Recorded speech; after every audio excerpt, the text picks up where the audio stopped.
ইবনে কাসির রহমতুল্লাহ আলাইহে ইবনে কাসিরের মধ্যে লিখেছেন যে ইবনে আব্বাস রাদিয়াল্লাহু তাআলা আনহু হতে একটা হাদিস বর্ণিত আছে, আল্লাহ রসুল সাল্লাল্লাহু আলাইহি সাল্লাম তার বিবিদের সামনে, তার স্ত্রীদের সামনে এই কিয়ামতের বিভীষিকা বর্ণনা দিচ্ছেন।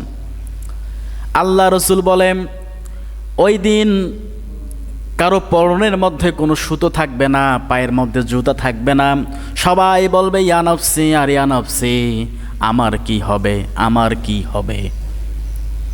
আব্বাস থেকে একটা বর্ণিত হাদিস, আল্লাহ রসুল বলেন ওই দিন বড় বড় পয়গম্বর নবীরাও সুপারিশ করতে পারবে না, এমনকি ঈসা নবী, ঈসা রুহুল্লাহ আল্লাহ পাক রব্বুল আলামিনের কাছে বলবে, হে মাবুদ, আমি পয়গম্বর ঈসা, ইয়া নফসি, আপনি আমাকে বাঁচান।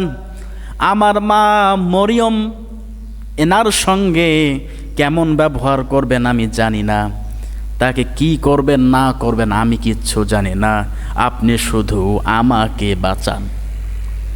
সব নবীরা ওই দিন বলবে ইয়া নফসি আর ইয়া নফসি। ঈসা রুহুল্লাহর একই অবস্থা, দাউদ আলাইহিস সালাতু ওয়াস সালাম ইনিও একই কথা বলবে।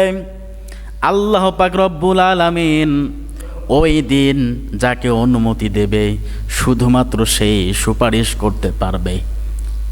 কোটি কোটি উম্মত সেই দিন নবীদেরকে জিজ্ঞেস করবে, হে নবী, আপনি ঈসা নবী, আপনি আমাদের নবী ছিলেন, আমরা আপনার উম্মত ছিলাম, আমাদের জন্য শাফায়াত করেন। ওই দিন নবী বলবে ইয়া নফসি ইয়া নফসি, আমার কি হবে। ঈসা নবী যদি বলে ও আল্লাহ, আমার মা মরিয়ম, ওনার সঙ্গে কেমন ব্যবহার করবেন আমি জানি না, আপনি শুধু আমাকে বাঁচান।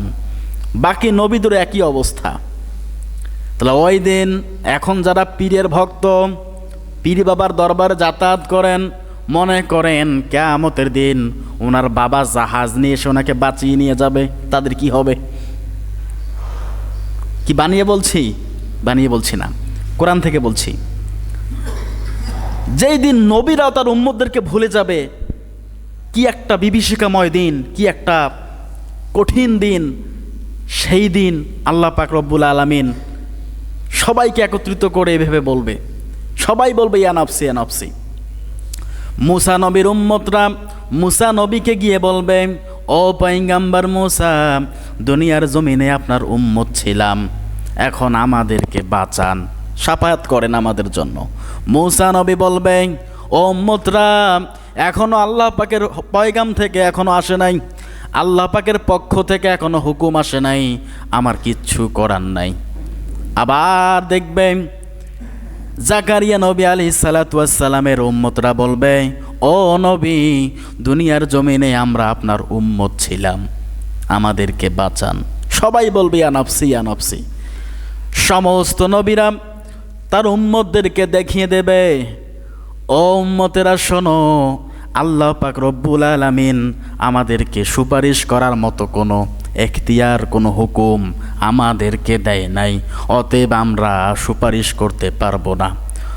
ও উম্মতেরা শোনো, খুঁজে দেখো মুহাম্মদুর রাসূলুল্লাহ কোথায় আছে, মুহাম্মদুর রাসূলুল্লাহর কাছে যাও, আজকে শুধুমাত্র উনি সুপারিশ করতে পারবে, তাছাড়া কেউ কোনো কথা বলতে পারবে না। বলি সুবহানাল্লাহ।